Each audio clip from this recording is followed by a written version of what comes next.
నమస్కారం. కార్తీక పురాణం 15వ అధ్యాయంలోకి వచ్చాం.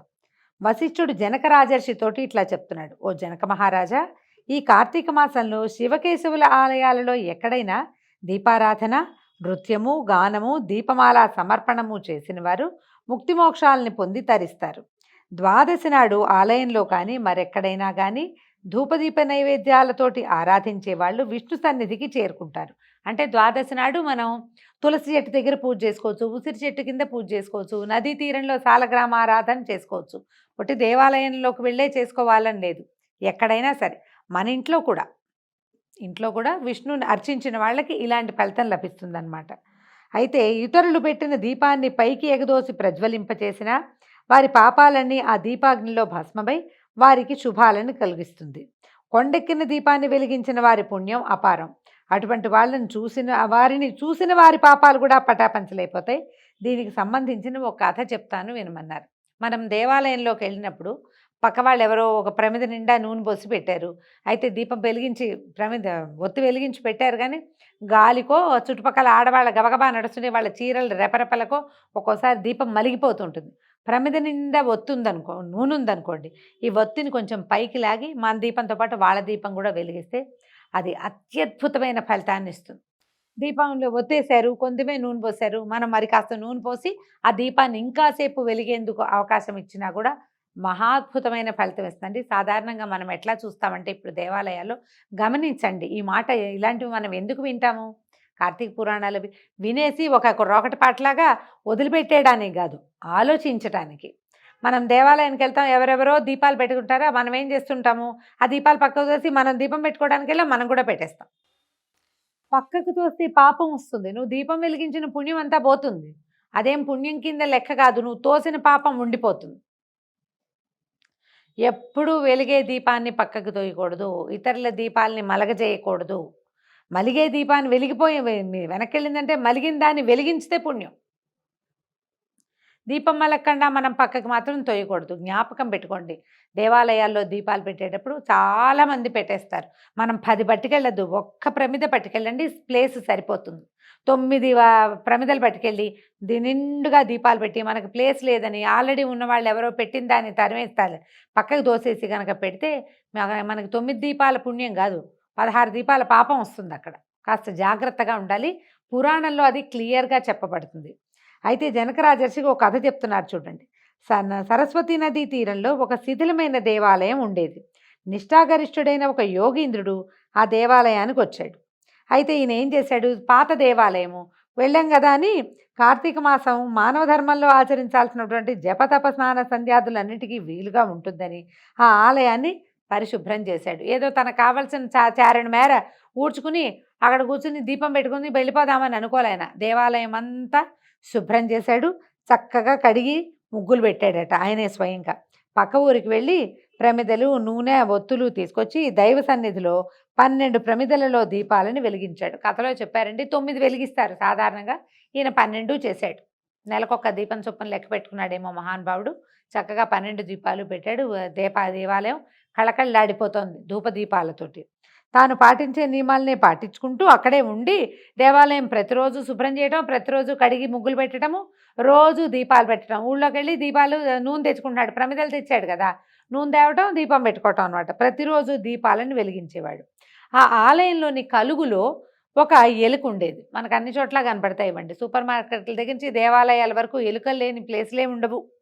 ఈ కార్తీక మాసంలోని శుక్ల ద్వాదశి నాడు తినడానికి ఏమీ లేదు, ఏం దొరుకుతుందా అని ఆ ఎలుక ఆలయం చుట్టూతా తిరిగింది. సాధారణంగా దేవాలయాల్లో ఏంటంటే మనకి అరటిపళ్ళు, కొబ్బరి చిప్పలు ఉంటాయి, ఆహారం దొరుకుతుంది. ఎలుకలు నూనె ప్యాకెట్లు కూడా లాక్కెళ్ళిపోతాయి. తింటాయో తినవో వాటి మొహం, నూనెతోటి ఏం చేస్తాయి, లాక్కెళ్ళిపోతాయి అంతే. అయితే అప్పటిదాకా శిథిలంగా ఉంది ఆలయం. ఈయన వచ్చాకే రోజు మనుషుల సందడి, ఆ తర్వాత ఏదో ఆహారపు వాసనలు వస్తున్నాయన్నమాట.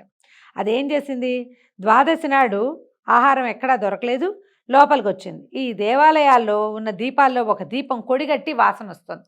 దీపాల్లో ఏమవుతుంది, కాసేపు అయ్యేసరికి చివరికి వచ్చింది అనుకోండి, నూనె వాసన వచ్చేస్తుంది. మీరు గమనించండి కదా, దీపం చివరికి వచ్చేసరికల్లా నూనె కొడిగట్టేసరికి కింద నూనె అంతా అయిపోతుంది, అది నూనె కాలిన వాసన వస్తుంటుంది. దీపం ఉన్నంతసేపు ఆ వాసన రాదు, మలిగే సమయానికి వస్తుందన్నమాట. కొడిగట్టి వాసన వస్తుంటే అదేదో తినే పదార్థం అనుకుని ఆ వాసనని బట్టి ఒక ప్రమిద దగ్గరకు వెళ్ళి ఆరిపోయిన ఒత్తిని నోటితో పట్టుకుని లాగింది. లాగితే కానీ దాన్ని తినటం దానికి సాధ్యం కాలే. ఆ ఒత్తిని ఏం తింటుంది? తినలేకపోయింది. తినలేక ఏమనుకుంది, అదే ఆ నోట్లోని ఒత్తితోటి పక్క ప్రమిది మీదకి వెళ్ళిందట. దాన్ని తినటం సాధ్యం కాలేదు. ఏం చేసింది, ప్రమిదలోని దీపంతో నోటిలోని ఒత్తి అంటుకుంది. ఇది పట్టుకెళ్ళింది కదా, తీసుకెళ్ళింది. రెండో దీపం వైపుకి వెళ్ళేసరికల్లా ఆల్రెడీ ఖాళీ కొంచెం నూనె ఉన్నటువంటి ఈ ఒత్తి భగ్గుమని అంటుకుంటుంది. అంటుకునేసరికల్లా ఇది కంగారు పడి అగ్గి మండేసరికల్లా ఏం చేసింది, విదిలించేసింది. విదిలిస్తే అక్కడున్న ప్రమిదలో పడింది. ఇది వెళ్ళి ఈ ఒత్తి వెళ్ళి వెలుగుతున్న ఒత్తి పడేసరికల్లా అనుకోకుండా ఇలా సంఘటన ఒక్కసారి నోట్లో ఉన్నది భగ్గుమని మండటము, అది కంగారు పడి విదిలించడము, అది పోయి ఒక ప్రమిదలో పడి జ్వాల పైకి లేచేసరికల్లా ఎలుకగా ఉన్నవాడు ఎలుక ఉన్నట్టుండి భగ్గుమని మంటలాగా వచ్చి ఒక మానవాకారాన్ని దాల్చిందట. యతీశ్వరుడు ఆ పక్కనే జపం చేసుకుంటున్నాడు. ఈసారి సడన్గా జరిగినటువంటి హఠాత్ సంఘటనకి ఆయన కంగారు పడి ఉలికిపడ్డాడు. ఏం జరుగుతోంది ఇక్కడ అని. ఇక్కడ ముందు ఎలుకొచ్చింది ఆయన చూడలా. సడన్గా దీన్ని శివలింగం పక్కన ఒక పెద్దగా మనిషి ఆకారం రావడం మాత్రమే ఆయన గమనించాడు. గమనించి అయ్యా మీరు ఎవరండి అని అడిగాడు. అడిగేసరికల్లా చెప్తున్నాడు, మునీంద్ర నేను ఈ ఆలయంలో ఒక కలుగులో నివసించే ఎలుకని. ఎంతకాలంగా ఉన్నానో ఎప్పటి నుంచి ఉంటున్నానో నాకు తెలియదు. నా పుట్టినప్పటి నుంచి నేను ఇక్కడే ఉన్నా. అయితే మీరు పెట్టిన దీపాల తోరణంలో ఆరిన దీపాన్ని నోట పెట్టుకుని అవతల ప్రమిదని తాకాను. అప్పుడు నా నోట్లోని ఒత్తి మండింది. ఆ మండుతున్న ఒత్తిని ఆరిన దీపపు ప్రమిదలో విడిచిపెట్టాను. ఆ క్షణంలోనే నాకు మానవాకారం వచ్చేసింది అని చెప్పాడు. అంటే ఈయన ఏం చేశాడు, 12 దీపాలు ఇలా మాలికలాగా అరేంజ్ చేసి పెట్టాడు. దీపమాల. మనం ఒక్క దీపం పెట్టుకుంటాం కదా ఇంట్లో. ఎప్పుడైనా చక్కగా వరుసగా ముగ్గులు వేసి లైన్గా దీపాలు పెడితే దీపమాల సమర్పణము అంటారు. జ్వాలగా వెలిగేటువంటి ఒక 9 లేదా 11 లేదా 21 వరస ఇవ్వటం. ఆ వరసని వెలిగిస్తే కనుక దీపమాల అంటారు. ఇలా కూడా చేయొచ్చు. అయితే రోజువారీ దీపమాలలు పెట్టం కదా మనం, పర్వదినాల్లో పెడతాం. ఏకాదశి నాడు దీపమాల, ద్వాదశి నాడు ఉదయం దీపమాల, తర్వాత పౌర్ణమి నాడు దీపమాల, అలా చేసుకోవచ్చు. ఈయన ఇట్లా 12 పెడుతున్నాడు కదా, అవి మాలలు చక్కగా ఒకదాని వెనకాల ఒకటి పెట్టి లైన్గా పెట్టాడనమాట. తోరణంలాగా పెట్టాడు. అది తీసి పక్కకు పెట్టాను. నేను ఇలా మనిషి అయిపోయానండి అన్నాడు. అనేసరికల్లా అప్పుడు ఈ మానవుడు చెప్పిన మాటలు విన్న యతీంద్రుడు తన దివ్య దృష్టితోటి ఎలుక యొక్క పూర్వజన్మ విశేషాన్ని కనుగొన్నాడట. ఏం చెప్పాడు, ఈరోజు కార్తీక శుద్ధ ద్వాదశి తినడానికి ఏం దొరుకుతుందా అని వెతుకుతూ ఆలయం చుట్టూ ప్రదక్షిణ చేశావు తెలియకుండానే. తర్వాత స్వామి సమీపంలో ఉన్న దీపజ్వాలని చూశావు. అందులో ఆరిన ప్రమిదలోని ఒత్తిని తినే వస్తువని భ్రమపడి నోటితో ఖర్చుకుని పక్కకు కదిలావు. వెలుగుతున్న ప్రమిదలోని జ్వాలతో నీ నోటిలోని ఒత్తి వెలిగింది. ఈ విధంగా అది నువ్వు భయపడి విదిలిస్తే నువ్వు ఏ ప్రమిదలోంచి తీసావో ఆ ప్రమిదలోనే, అంటే ఆరిపోయిన ప్రమిదలోనే మళ్ళీ పడి వెలిగేసరికి దీపం వెలిగించిన ఫలితం నీకు లభించింది. అంచేత నీ పాపాలన్నీ తొలగిపోయి నువ్వు మానవాకారాన్ని ధరించావు నాయన. పూర్వజన్మల్లోని పాప ఫలితంగా నువ్వు ఎలుకగా పుట్టేవు. ఇంత బాగా చెప్పారండి. అంటే మనం కొన్ని జన్మల్లో అంధకారంలో కూరుకుపోయే లాంటి పాపాలు ఏమైనా చేస్తే ఇలాగ ఎలుకలు పందికొక్కుల్లాగాను పుడతారటండి. పందికొక్కుకి వెలుగుండదు, ఎలుక్కి వెలుగుండదు దాని జీవితంలో. అలా బొరియల్లో దూరుతుంటుంది, బయటికి వచ్చినా పరిగెత్తుకుంటూ వెళ్ళిపోతుంది, భయంగా ఉంటుంది. దానికి ధైర్యంగా ఉండేది ఆ చీకట్లో మాత్రమే. అలాంటి జీవితాలు వస్తాయి. కొన్ని పాపాలు చేయకూడదు. ఏ పాపం వల్ల ఇతను ఎలుగ్గా మారాడో చెప్తున్నాడు చూడండి.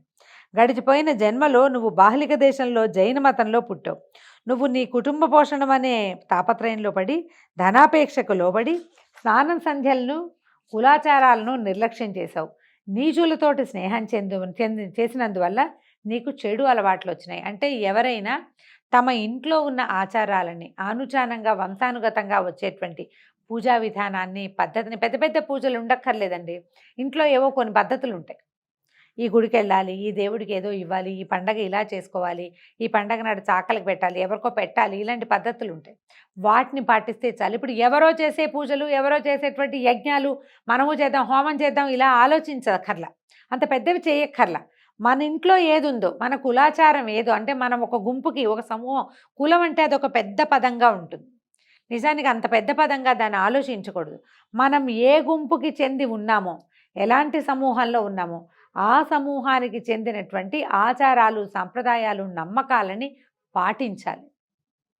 త్రికరణ శుద్ధిగా మా పెద్దవాళ్ళు చేశారు, పెద్దలు చెప్పారు, చేసాం. మా అమ్మ నాన్న నేర్పించారు, అవి నేను చేస్తాను. మా ఇంట్లో ఉంది. మా అమ్మ వాళ్ళు కొద్దిగానే చేసేవాళ్ళు. నేను చేస్తాను, దాన్ని నేను కంటిన్యూ చేస్తా అని మన ఇంట్లో ఉన్న ఆచారాన్ని కంటిన్యూ చేయాలి. అది ఎట్లాగా? కుమారులు మగపిల్లలకి ఈ లక్షణం ఉండాలి. ఇంటికి బయట నుంచి వచ్చినటువంటి ఆడపిల్లలు దాన్ని తెలుసుకోవాలి. కోడళ్ళు కులాచారాలని ముందుకు తీసుకెళ్ళాలి. ఈ ఇంటి ఆడపిల్ల ఇంకో ఇంటి కోడలవుతుంది. మన పుట్టింట్లో ఉన్నవి కాకుండా అత్తవారింట్లో ఏమున్నాయో ఆ ఆచారాలని ముందుకు తీసుకెళ్తే ప్రతి సమూహానికి దానికంటూ ఒక పద్ధతి, ఒక ప్రతిపత్తి ఉంటాయి. వేరే వాళ్ళవి మనం కాపీ చేయటం వల్ల ఏమవుతుంది? మనకి కొంత కన్‌ఫ్యూజన్ ఉంటుంది.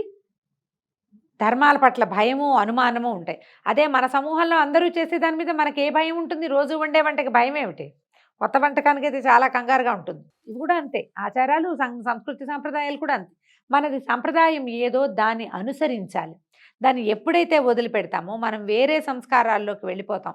చెడువో, మంచివో ఇంకొకళ్ళవి పాటించడం వల్ల మనకి పెద్ద ఉపయోగం ఉండదు. సొంతవి చేయాలన్నమాట.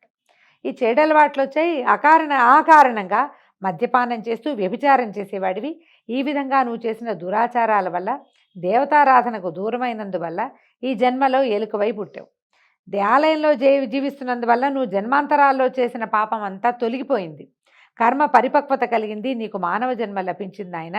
ఇక మీదైనా భక్తితో ప్రవర్తిస్తూ ముక్తిని పొందు అని యోగి ప్రబోధించాడు. కార్తీక పురాణపు ప్రతి కథల్లోనూ ఏదో ఒక చిన్న నీతి నిబిడీకృతమై ఉంటుందండి. మన ఇళ్లల్లో ఉన్న ఆచారాల్ని విడిచిపెట్టద్దు. ఒకవేళ దాని మీద ఇవి అవగాహన లేదనుకోండి, ఎవరైనా మనకు సంబంధించిన వాడు చుట్టుపక్కలని కనుక్కుని ఆ రకంగా మన ఇంటి ఆచారాల్ని ముందుకు తీసుకెళ్ళాలి.